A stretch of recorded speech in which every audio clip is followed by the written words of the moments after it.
Et ce serait une fois de plus en faveur de l'équipe de Magadan. Une balle que va certainement jouer le dossard numéro 7, en l'occurrence Moussa Ndoye.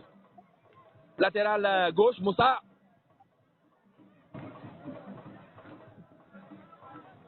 Et à l'opposé, il y a Ismaïla Seck, également toujours dans cette équipe de Magadan.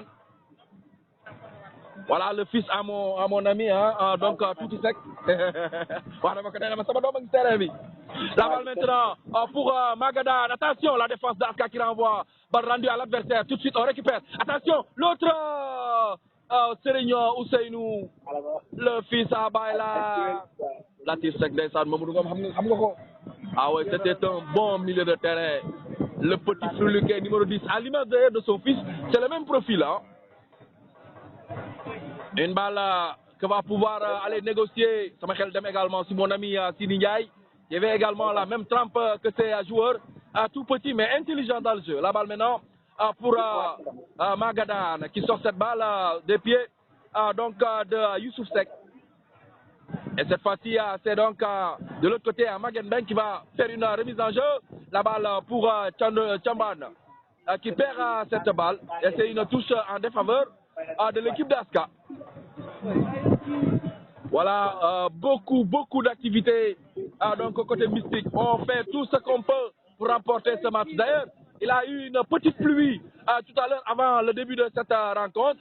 Et que là, la balle pour Aska au milieu. Balle récupérée par Tchamboussek qui perd cette balle. Attention, et là c'est donc l'autre Sek qui va pouvoir maintenant négocier cette balle. Une balle en vrille dans les airs et qui va donc sortir en touche.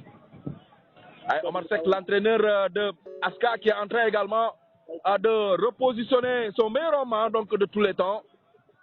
Voilà le numéro donc 11 de cette équipe de Aska, en l'occurrence Ibrahim Ndoye. C'est un bon joueur, Ibrahim. La balle maintenant pour Sek sur cette touche pour Magadan. Renvoi de la tête par Mamadou Seck. Au milieu, récupération Viali, perdu. Une balle que récupère Ibrahim Tchoun qui change de côté sur la latéralité. C'est donc Magen Beng qui va donc récupérer cette balle pour jouer avec son numéro 7. La balle perdue sur cette faute d'ailleurs pour l'équipe d'Aska. Barasek qui a été donc fauché. Et l'arbitre a sifflé un coup franc en faveur d'Aska.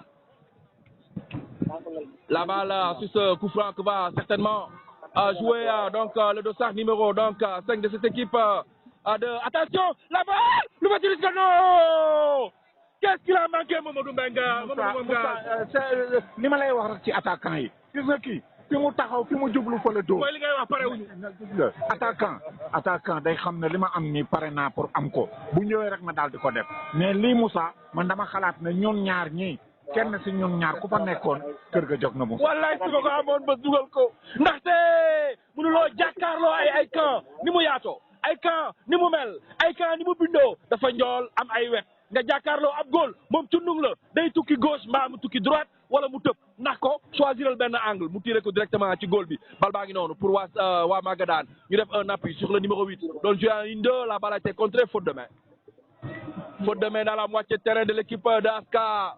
Au profit des bleus et blancs de Magadan waa Aska ñu ngi sol ay maillot yu mel ni ay maillot donc vert et blanc comme ñi nga xam ne ñoom ñoo di donc waa Glasgow Rangers bal baa ngi noonu cette fois-ci attention il récupère pas il ne fait pas de faute moom moo daaneel boppam arbitre bi bàyyi mu jouer mu def un appui sur le numéro 6 de Magadan qu'est-ce qu'il va faire de Aska il va déborder le centre qui va arriver au premier poteau le coup de pied retourné le gardien qui claque Mamadou Ngom la match Samba. waaw Moussa lii la ñu soxla woon jeu bi gaaw bu fekkee gaaw na opportunité yi dana am bu fekkee gaaw na lu ñu soxla ci football dinañ ko gis mais bu yéexee kenn ku ne day surveiller sa morom fi mu nekk ni Aska mu ngi ne assiégé ñi nga xamante ne ñooy waa Magadan li ko waral Moussa xam nañ ko mais duñu wax parce que li waral lii mooy football bi dafa war a am bu ko defee xalaatkat yi xalaat ci changé ñu door a wax ci li fi nekk. Et que maintenant on va suivre ce corner pour Magadan pour Aska une balle que va tirer Pape Ibrahim Cissé qui a raté tout à l'heure la bonne opportunité le corner qui va arriver dans les airs attention la tête le gardien qui sauve heureusement pour Magadan.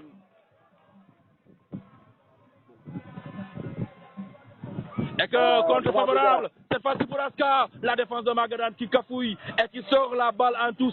D'ailleurs, l'entraîneur est en train de donner de la voix pour remettre en selle son équipe parce que la défense a du mal.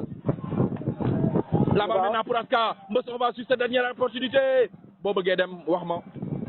Waaw dama bëgg xool juwaay rek ak ñëwaat ci 0 but partout entre Magadan et Aska au stade municipal de Bargny. La deuxième demi-finale de la zone 5 édition 2019. À vous et à tout à l'heure. Toujours 0 but partout. Merci beaucoup Moussa. Gannaaw bi Moussa Seck tiré penalty dugal ko 1-0 pour l'instant pour Magadan. Un joueur bu Aska numéro 6 bi dem na ba ci kay am lu mu fa bacc moom li nga xam ne moo di Mouhamadou Gueye. Mouhamadou tegaat na bal bi. Mouhamadou tegaat na bal bi. Mouhamad bi arbitre bi mbim na. Góolu Magadan mu ngay cëppi ca kay ngay ay loxoom. Mouhamadou ngay dem tiré na bal bi. Tuuti góol bi jàpp ko waaye dugal na ko. Mamadou Ngom Gaz. Moussa xam nga lu tax góol bi mu banqué ballon tëb ya mu doon tëb ba waa ji yëg ci bal bi dafa tëb voilà bu préparé woon ci suuf day am bal bi mais dafa préparé wu ci kaw. Daouda Ndoye Daouda Combon bu équipe bu Magadan mooy tiré ji le numéro 17. On va suivre ce qu'il va faire. Lii kenn xamul lan la li mu bëgg a def kenn xamul lan la lii mooy andi coow li nag lii mooy andi coow yi joueur bu donc Aska li muy def ni waru ko def gis nga de Mamadou Ngom dafa mel ni boo moytuwul lii mën na fi jaare dafa bëgg a dem ci camp jàmbur gis nga gars yi delloo nañ bal bi ndaxte nag série de penalty mooy loolu.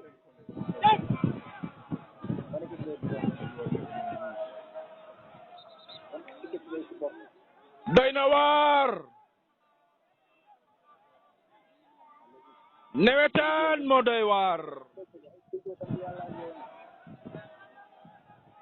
su gaa yi kalmule lu ne xëj na ci match bi nañu fàttaliku li fi amoon ci Sangomar ak mën jël bu gaa yi kalmule lu ne xel mën na fi at nit ñi dañoo bëri alkaati yi tuuti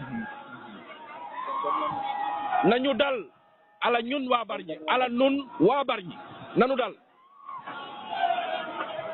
waxtaan leen ak supporters yi waxtaan ak joueurs yi ñu dal li ala nawetaan kese fi ñu ko bëgg a yóbbu yeggu fa Mamadou Ngom Gaz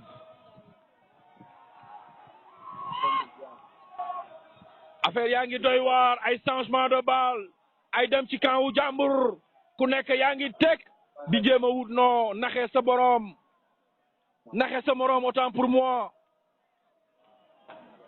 ça devient compliqué dans ce sens ah Mamadou. Moussa lii du fu gagné match bi lii du naxul kenn bu mu manoon wala loolu bu doon gañ 45 minutes la ñu def première période dafa 45 minutes yokk ci 10 minutes kon foofu lay leere. Daouda Ndoye Combaan dem na waajaat na sëggaat na taxaw delluwaat Daouda ngay dem sa bal ba tiré na ko Daouda tiré dugal na ko 2 buts à 1 pour équipe bu Magadan devant Aska 2 tirs 2 marqués Viali mooy dem tiré ji Viali maanaam mooy maam Daouda Ñing ñu nuyu waa Ñingeen ñëpp ca Gujolankar gannaaw ba ñu nuyee waa Combaaneen ca Gore teg nañu bal bi ñoom waa Aska ak seen capitaine Viali Ñing le vétéran le capitaine Viali ma ngay tiré na ko contre-pied parfait dugal na ko 2 buts partout Nabou Sall nee na daa tiit dalal Nabou boo ñemewul demal vestiaire et que c'est le fils à Baylat qui va tirer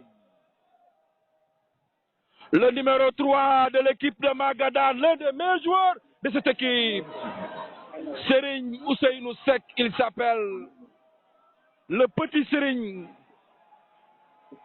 Baylat nii la meloon bi muy football waaw Souleymane c'est son fils man li ma jaaxal mooy kuy tiire foog nga dem ba ca kaaya am loo fa bàyyi soog a ñëw ci bal bi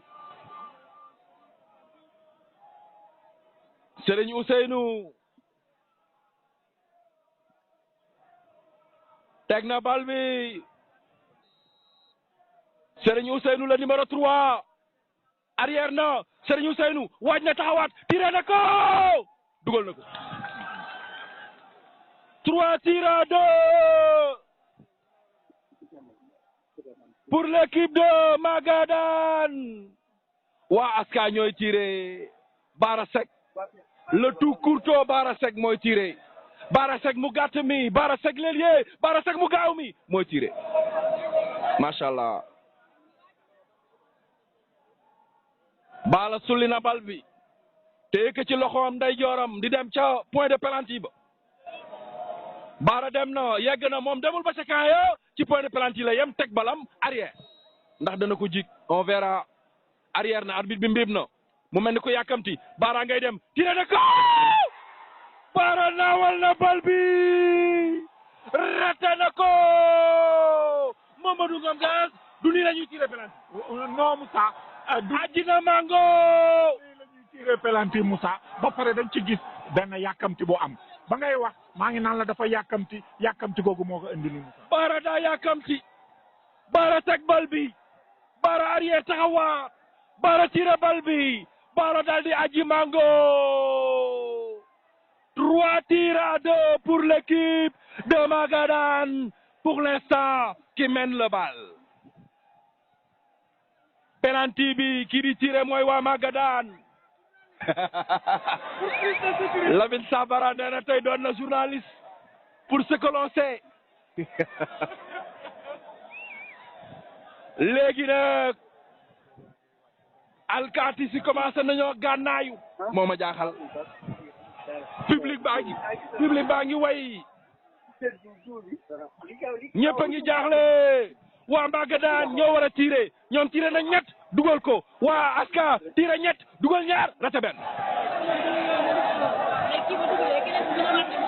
bu jëlee rek quatrième bi bu dugalee rek le numéro 8 bu Magadan mooy tiré Ibrahima Thioune Ibrahima tiré ko Ibrahima Adjina Mango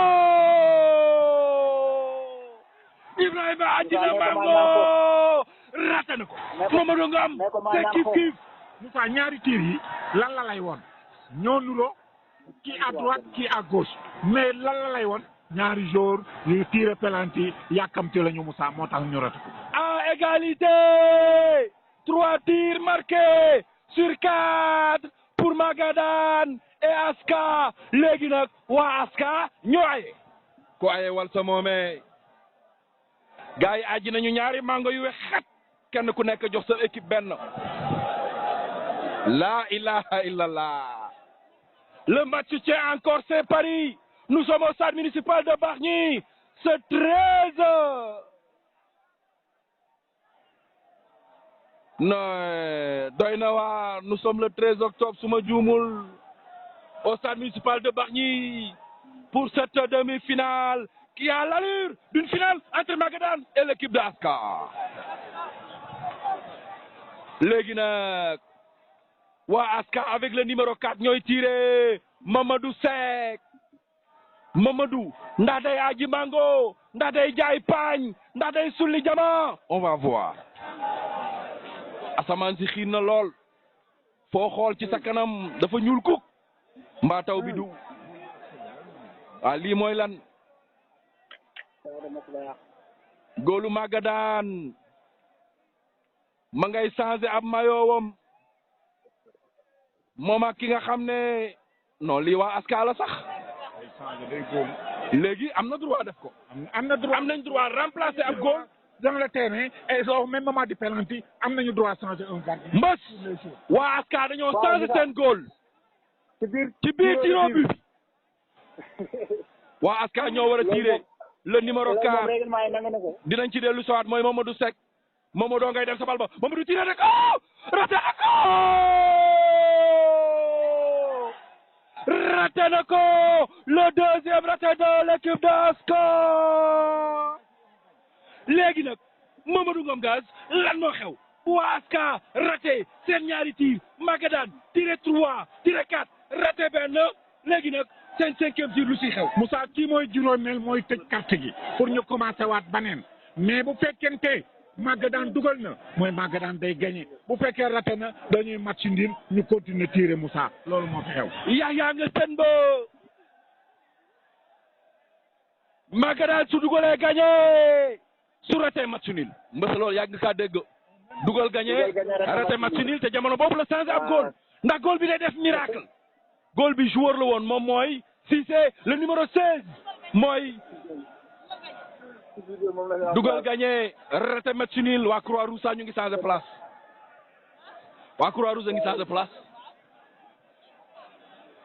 ndaxte le stade est en ébullition.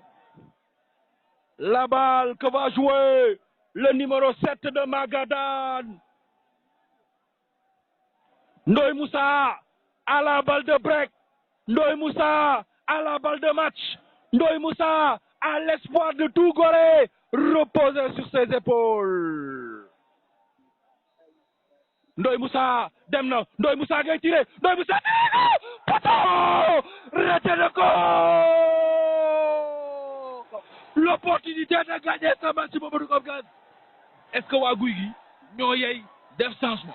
Moussa dama lay wax rek changement bi gisaguma apport bi li ma gis mooy joueur yoo xamante ne dañuy yàkkamti di dóor bal bi foo xamante ne waruñu ko fa dóor Moussa lii ku la waxoon ne du simet yoo ko weddi mais tir penalty mu nuru simet Moussa loolu. asamaan saak ñuy menacé dafa lëndëm këruus te xiin te ñuul te mu ngi yëg te ba léegi nii kenn gañeegul diggante Aska ak Magadan ku nekk tiire nga sa juróom rate ñaar la ilaha illallah stade municipal de Bargny ñëpp a nagam fi mu nekk nii fi demul fi toogul Nabou da nga tiit mënatuloo toog mënatuloo taxaw noonoo am góol bi ñu remplacé mooy tiré léegi nag ay tuy këp moo si des tuy këp le numéro 1 Cissé ma ngay dem mooy góol tiré na bal bi tiré na ko dugal na ko waa Magadan suñu ratee du baax ci ñoom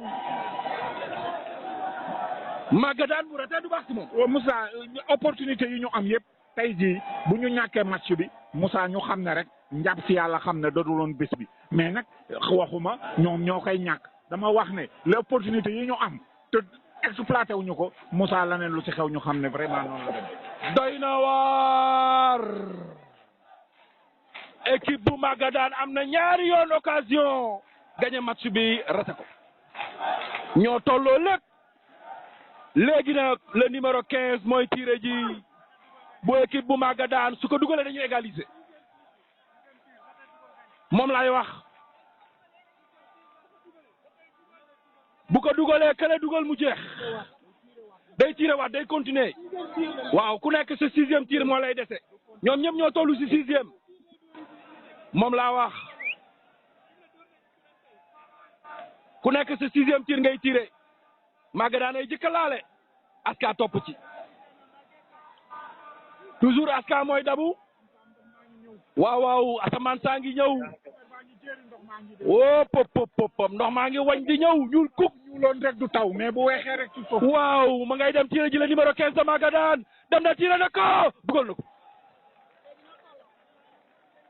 léegi nag waa Aska waru ñoo rate Nabou Aska warul rate bu rate mu jeex léegi ku rate rek ñàkk nga moo leer fi mu nekk nii ku rate jaratul ngay xalaat keneen dóor pour rate moo naam carte ga jeex ay tuy këp moo ci des tuy këp mooy à partir du 6e tir tuy këp maanaam boo dooree rate rek ñàkk nga numéro 15 moo tiré dugal numéro 15 mooy teg di tiré pour Aska Mbeng latéral la léegi nii le numéro 15 Waly Diouf moo tiré dugal léegi nii le numéro 15 latéral di Mbeng mooy tiré Mbeng lan lay def waa këram monsieur Mbeng lu muy def Mbeng ngay dem cabal ba Mbeng ngay cukki Mbeng tiré na ko dugal na ko allahu akbar la ilaha illallah stade Bargny jamono bi ñëpp a ngi toog ci nen. Moussa fi mu nekk nii dafa mel ni kenn ku nekk yow yaay football wala sa équipe ay football parce que kenn ku ne yéene na ñaari équipe yi ku nekk mu gagné match bi yéenewuloo kenn mu perte ko loolu wax. le numéro 13 de Magadan mooy dem ca bal ba. le numéro 13 de Magadan moom moo di Abdourahmane Seck waa zone 5 waa Bargny Géej li ko dalee Ndiaga Samb ba Guy Lankar jëm Gorée ñëpp a ngi na teg ana waa Ndal daal lii asamaan saa ngi dënnu ñuul kuk di dox di ñëw jëm ci dëkk bi allahu akbar la ilaha illallah melax yaa ngi commencé est-ce que suñu boroom day taw ku nekk yaa ngi jéem a seet foo aw ndox maa ngoog lii lañ doon séntu asamaan sa jël na taw yi ngeen di guddi lay taw fi mu nekk nii taw baa ngi commencé taw bu am doole ñëpp a ngi daw di riirandoo ñëpp ku nekk yaa ngi jéem a seet foo nëbbatu pour bala rëcc ci ndox bi jamono bi nga xamee ne taw baa ngi waaj a dugg see ñëpp a ngi jéem a rëcc di jéem a seet fu ñu aw ndaxte ndox bi dafa bëri mbës. waaw boo moytuwul dañuy dem deuxième édition. waaw ndaxte affaire bi bañ na du yegg ba pare taw bi jàmba ko si. en tout cas mbës. kon arbitre ñëpp ñëpp daw nañu. ku nekk jéem naa seet foo nëbbatu. ndaxte ndox mi moo am doole. c'est que nag bii la demi-finale bëggul kenn gagné ndaxte bal bi bëggul dugg ci camp bàyyi morom mi taw bi ñëw nag dooleeku ci. léegi Moussa waaw. dañu bëgg xibaar série bi moo taxoon jiw ñu ko xibaar yi. waaye mbës waaw dafa mel ni gaañi ña ngay tiré ba léegi. may ma porox ndollu lii foog ma wane ko ñu dem xooli ci bës ndax danañ ko tiré am déet lan la arbitre bi di décidé am na joueur bu tëdd mbës am na joueur bu tëdd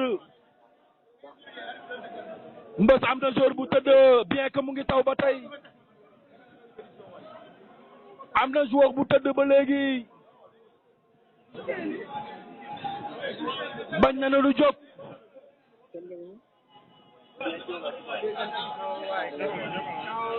est-ce que dinañu yeggali pour l'instant ak kañ ndaxte góol bi tëddoon ba léegi jógul arbitre bi dem na xooli ko mbës nañu xibaar yi may ndax lii foog ñu xam fu wànnante di mu jekki bët arbitre ba yëkkati na bal ba yamale na ko fa on va partir à une deuxième édition entre Magadan et l'équipe de Aska pour cette demi-finale indécise. Personne n'a voulu gagner l'autre et la balle est restée scotchée au pied. La pluie est venue s'ajouter au mal. On va se donner rendez-vous à une prochaine édition, Inch'Allah, pour cette demi-finale, la deuxième du genre, zone 5 de Bargny. À vous et à la prochaine, Inch'Allah. C'était Moussa Pouy au stade municipal de Bargny pour la radio Joko FM. Merci.